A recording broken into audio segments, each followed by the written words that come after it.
Welcome to this edition of Rattling the Bars. I'm your host, Mansa Musa. Today we are joined by Justene Hill Edwards, Associate Professor of History at the University of Virginia. And that's the Hoagies, right? The Cavaliers. The Cavaliers, okay. Now, and I'm saying that in just because I know when you say Hoagies, the Virginia Tech and Virginia is Yes. like an ongoing struggle. Her research investigates the intersection of African American history and American capitalism, especially how slavery shaped long-term economic inequality. We are here to discuss her latest book, Savings and Trust, The Rise and Betrayal of the Freeman's Bank. It is an honor to have you. Please introduce yourself to our audience. First, thank you so much for having me. I'm happy to be here and happy to have an opportunity to talk with you.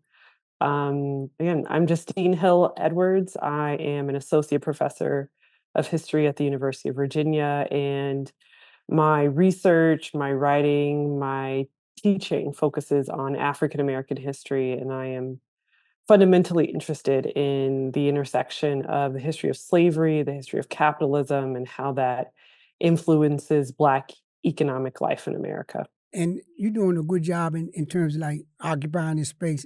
This is Black History Month. And oftentimes, and rightly so, we recognize contributions being made by people of African descent. But more importantly, what the establishment does in trying to control the narrative and control the messages, they focus on particular people and particular events and paint with a broad brush. This is African American history.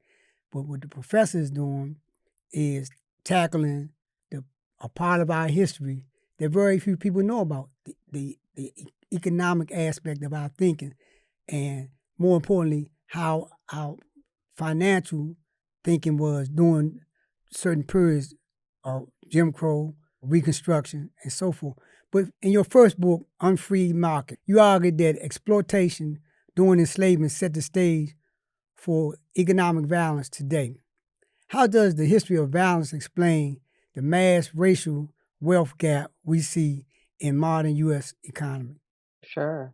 Well, I mean, I think fundamentally we have to understand the impact and the influence of the history of slavery and the way that the institution of slavery in general affected almost every aspect of American life, especially for Black Americans, both enslaved and free. And so in my first book on free markets, I look at an aspect of American history, but really an aspect of the history of slavery that a lot of historians had not really understood or considered. And that is the fact, the reality that the enslaved had an understanding of money. They understood in really important ways finance. They had access to money. They saved money. They wanted to accumulate property. And so they had been developing these ideas from the first moments of slavery in the 17th century. The idea of the slaves economy is what I call it and what historians Right. call it. And so that got me thinking a lot about the fact that, well, first I asked this question, what was the impact of slaves having money? And one of the ideas that became really clear to me fairly early on in that process was that I realized that the fact that slaves had money actually didn't give them any more access to freedom. So few slaves could purchase themselves out of slavery by their emancipation or the freedom of their families. And so it made me think, I think, more critically about the relationship that I had about kind of money and access to kind of the political vows of freedom, and really complicating that. Does more money equal more freedom? Right. And I think we see, if we look at the Black American experience, not just in kind of the modern period, but really even in the period of slavery, I think we get a fundamentally different understanding of that having money can mean that you have more freedom, but if you're Black, not necessarily. Let's flesh out the concept of the slave economy. Mhm. What is this system, and how did the enslaved people use it to survive? And take your time and like unpacking this, because you said that slaves, when we say slaves and slaves understanding money and economy and this, that, and the third, right?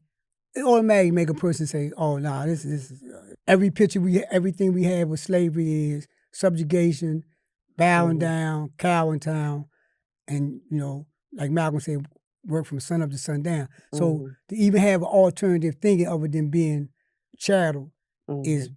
maybe make our audience think like this is a stretch of imagination. But go unpack that because this is interesting for them to understand that a person's thinking is not stagnant based on what you see them doing. A Mhm. person's thinking is based on what they think about themselves and where they want to go at with their lives. Well, I mean, the idea of slaves with money, I think, is so fascinating, and you're right. In some ways, it does rub up against what Okay. we probably all believe about the kind of the institution of slavery. But what I found in my work and what my first book is about is that slaves had access to money again from the very first moments that slavery became an institution in the American colonies. They were, especially in places like Charleston, we see this in Savannah. There are all of these sources that show us that and slaves, especially enslaved women, were running marketplaces, were selling goods to blacks, to whites, to their own enslavers. They had access to money, that they were really an important part of these kind of colonial economies that were growing and expanding based on their labor. And so it was not uncommon, again, to see slaves fishermen, to see enslaved fishermen uh, uh, go fishing and sell fish to whoever would buy them. It was not uncommon for the enslaved to keep livestock, to keep chickens, and to trade and sell with one another, and to trade and sell with those who enslaved them, or even poor whites within in their communities. And so this was actually fairly visible. And interestingly enough, places like South Carolina and Georgia created laws around how the enslaved would could have access to their own money and the profits from their Okay. labor. Yeah, and so it's one of those kind of aspects of really understanding the lives of the enslaved that I think is not fully kind of explored or explained. And I have for a long time, really for my entire career, been really invested in understanding this aspect of slave life, Yeah. especially as it connects to my broader interests in kind of Black economic life in America. Which brings us to your latest book, Savings and Trust. So, how did the Freeman Savings Bank evolve from its earlier military savings bank used by Black Union soldiers? Talk about the Mhm, evolution of it. mhm. Well, so the Freedmen's Bank was founded in 1865. And so this is in the final months of the American Civil War. And it was established and founded as a savings bank for recently emancipated African Americans. And so it was kind of established and founded by a white abolitionist named John Alvord, and he was a minister. He was an attaché of the Union military, and he was traveling around the South in 1864 and 65, and had the opportunity to speak with African Americans, especially in places like Atlanta. And he took this chance to ask them what they were kind of looking forward to in this period of freedom, about their lives in slavery, and they overwhelmingly told him that they wanted two things. One, of course, they wanted to be reunited with their families. But two, they wanted land, and they wanted access to land. And importantly, they were talking about buying land. They were not really talking about being given land by the federal government. Right. They wanted to save money to buy land and to have that land protected, to have their property rights protected by the federal government. That was incredibly important. And so the Freedmen's Bank kind of came about in this period of time in early 1865. And it was established again to serve the financial needs of the almost 4 million recently emancipated African Americans after the end of the war, going into the early years of Reconstruction.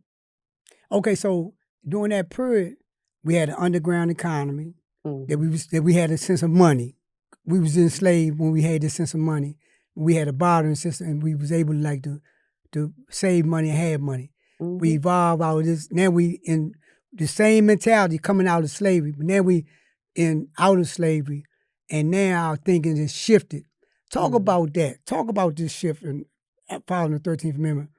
What were the Mm. economic goals of formerly enslaved people, and how did they differ from the goals of the white leadership?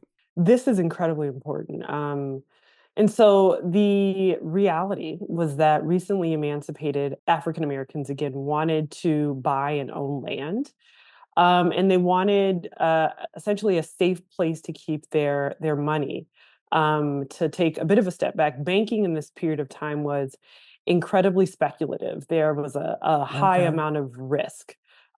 Commercial banks were seen as being an incredibly risky investment, Right. but the Freedmen's Bank, the Freedman Savings and Trust Company, was established as just a pure savings bank. It was only supposed to accept deposits of former slaves, give them a small amount interest on their money, and then that was about it. It was designed to operate with the least amount of risk possible. Right. There Right. was supposed to be no lending, loans weren't supposed to be made. It was just supposed to accept deposits, keep deposits safe, and allow the formerly enslaved, to kind of have a safe place to store and keep money so that they could buy land, buy Right. property, Right. right? Right. Right. Um, Right. but this goal kind of ran counter to the goals of the bank's founders. Now, all the bank's founders were white. They were an incredibly prominent, an incredibly well-connected group of white Republicans who worked for the Lincoln administration, who were abolitionists, who were incredibly influential politically in this period of time. Right. Um, and again, the Freedmen's Bank was established as kind of a benevolent institution, a nonprofit institution, if you will. And the bank's white founders believed that they needed to teach African Americans about the benefits of saving, that they needed to teach African Americans about fiscal and financial responsibility. What they didn't understand, though, was that, of course, African Americans, Black Americans, the formerly enslaved, had come into freedom with ideas, very concrete ideas about the benefits of saving.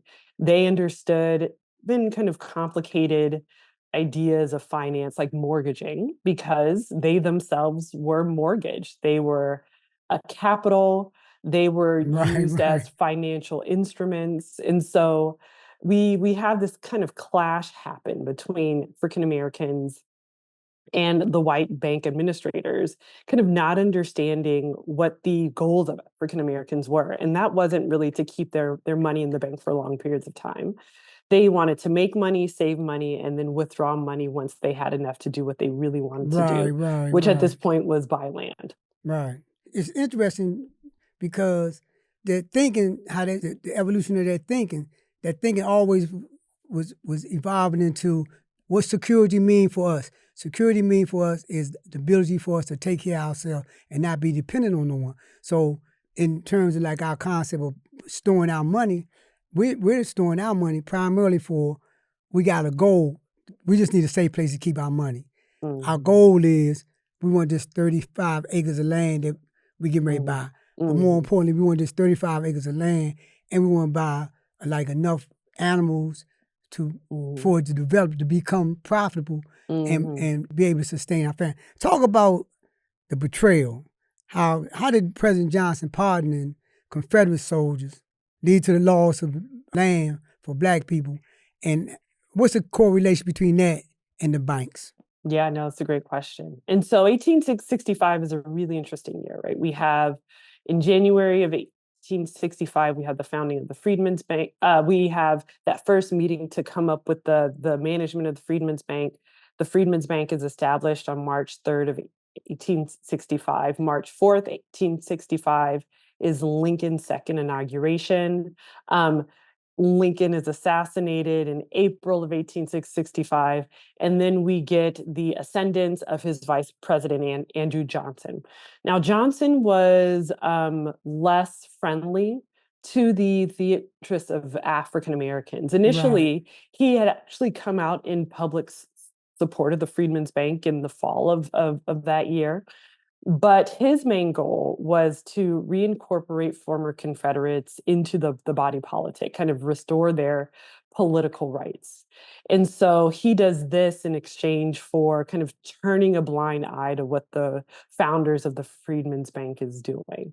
And so, with the kind of integration of former Confederates, allowing them to give an oath of allegiance to him and the Yeah, Union, right? right. They are restored political rights, restored land, and the political economic goals of African Americans are kind of put on the back burner for a period of time. And so we see that there's really no oversight of the Freedmen's Bank, even though it was supposed to operate with the least amount of risk possible.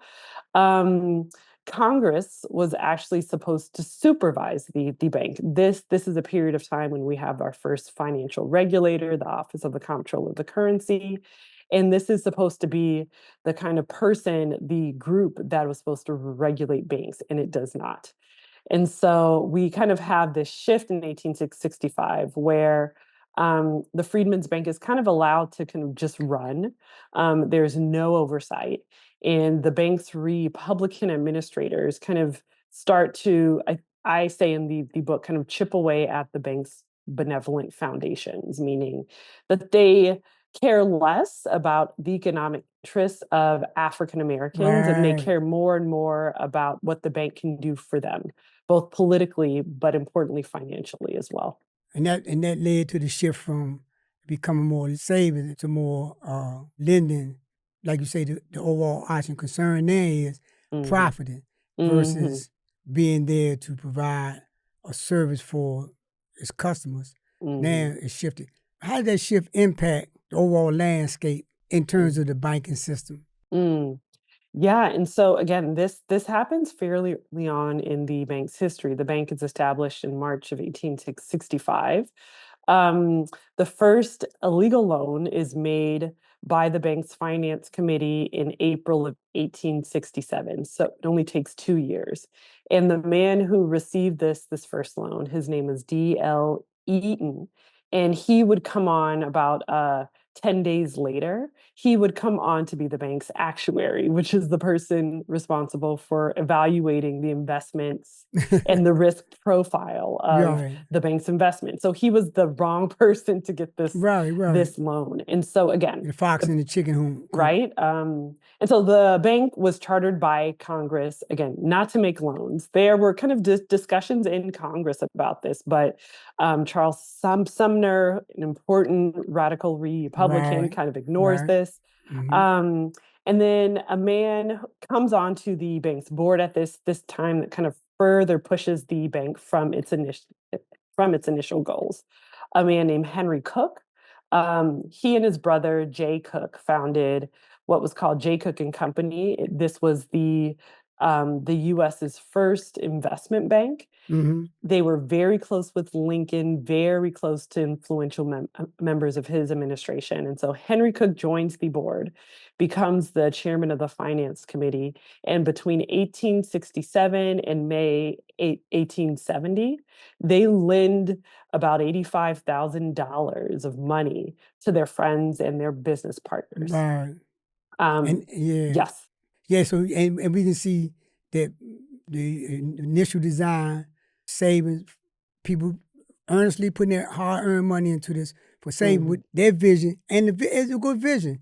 My Hmm. vision is to have a place save my money, which going to give an economic boost to this town, which going Hmm. to put more money into the savings, which going to create more jobs, more the whole concept what we see here in the Republican Party now, the trickle down economy. Well, this is a trickle down economy as its finest. But talk about the betrayal. How was Hmm. the money of black deposits used, often illegal, to fund the infrastructure of Washington, D.C.? This is a really fascinating and kind of infuriating part of the story, if I'm being entirely honest. So Henry Cook lobbies members of Congress in 1869 and 1870 to amend the bank's charter to allow it to be essentially a commercial bank, allow it to make loans. This happens in May of 1870, and from there, the floodgates open. And friends and business partners of the bank's predominantly white board of trustees get millions of dollars in loans.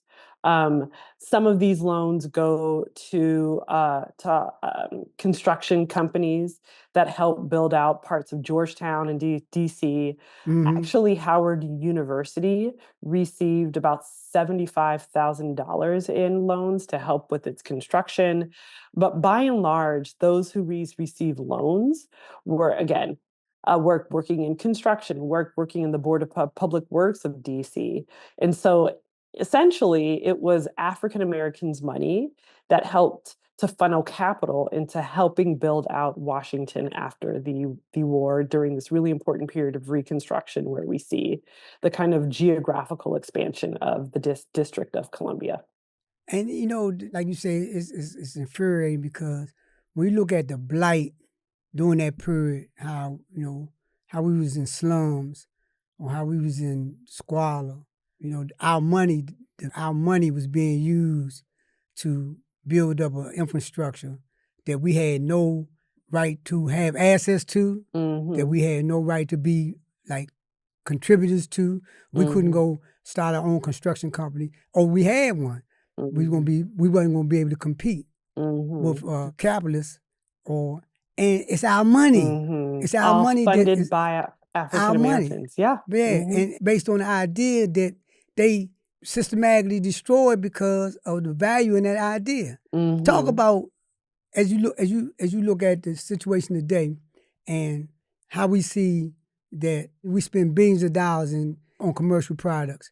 When we look at our overall wealth in terms of like as we outsource it to corporate America and commercial America, how do you see us getting into a space where we can be back to that person that said, I want to take my money out the mattress. I'm gonna take my money out this hole in the ground. I'm Yeah. gonna take my money out the chicken coop. I'm gonna put it over here in this place right here, with the goal of all of us, is 20 of us, we saying, what's our goal for putting our money here? Our goal for putting our money here is to buy land, create some security for us and our family. How can we Mm-hmm. get back to that? Or is it impossible to get back to that? No, I don't think it's impossible. I think part of this is really encouraging Black communities to think about where they are spending, where their capital is going. And it might be perhaps investing in community owned banks, right? Or credit unions. It might be thinking critically about buying land and buying property to create that generational wealth and conversations about generational wealth. Some say that financial literacy is a part of this. And yes, that is kind of one component, but that can't be the be all and end all of the conversation.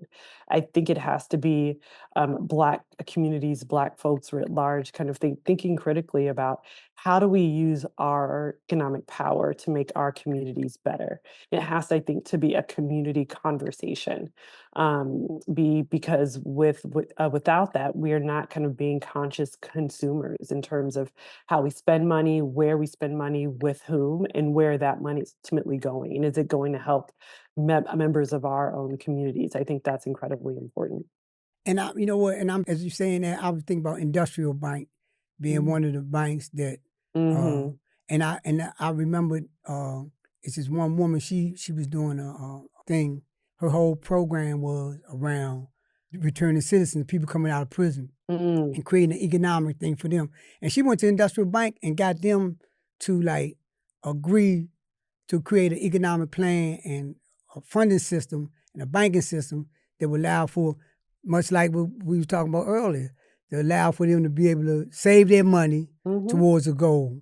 Okay, so you had the last word. What do you want to tell our audience about this book and our audience about what you're doing now, and more importantly, how they can become more aware of, outside of reading your book, but become more aware of their their value in understanding this particular part of history. Yeah, no, I appreciate you posing that question, especially because I think it's so important, this being Black History Month, that we think about these questions. I mean, in general, I think outside of the book, which again I think the history of the Freedmen's Bank is so fascinating. It's as fascinating as it is heartbreaking. But it's also, I think, empowering. I think that there's been this kind of narrative of African Americans, of Black folks not having the tools to provide for themselves economically, for our communities to kind of build and maintain wealth. But that's a farce. That's actually not at all true. And if we Right, look, right, right, right, right. if we look at this period, if we look at the first moments, the first days of freedom, we see that Black Americans know what they want, know what they That, need, come and know on, what they come need on. to do. And That's they right. were doing that strategically, not individually, but within their families. I talk about instances of families going to the bank, fathers opening accounts for their daughters, mothers bringing their Right, children right, right, to the bank with them. And right, so there we this is in our history. This is in Black history. And so this narrative of the racial wealth gap being Black Americans' fault is not at all the right, case. right. We are fighting institutional factors that have historically tried to um, put us at economic disadvantage. And I think the Mm-hmm. Freedmen's Bank is actually a perfect example of that, a perfect counter to that narrative. And two, I mean, I really what I want your viewers and what readers of the book to really understand is that there is a reason why, for example, members of my family put and save money in a mattress, put and save money in Right, a right, coffee can, right, right? Like that's right, not irrational behavior. right, right, right, right. Come on, that's true. That's true. They are doing it because of this historical knowledge about what happens historically when African Mm-hmm. Americans have trusted their financial power to bankers, to banks, to traditionally white-owned financial institutions. And so just being critical of that and understanding that like Black communities have economic power and it is and we are totally equipped to figure out how to use it, how to marshal it to make our communities better. Professor Hill Edwards, you rattled them bars today. And I want to remind our audience to understand this here. We're talking about people that was captive, put in slave. That during that period, they had a vision on what they wanted to do with money. So they Mhm, went and got money. And they created an underground economy that mhm, allowed them to have money. Coming out of slavery, they mhm, had money. They understood the value of it and what they wanted to do with the money. That mhm, this idea was systematically eradicated from our people for the sole reason because of our greatness. Our people, no matter what you do to us or try to do to us, we always rise like the phoenix.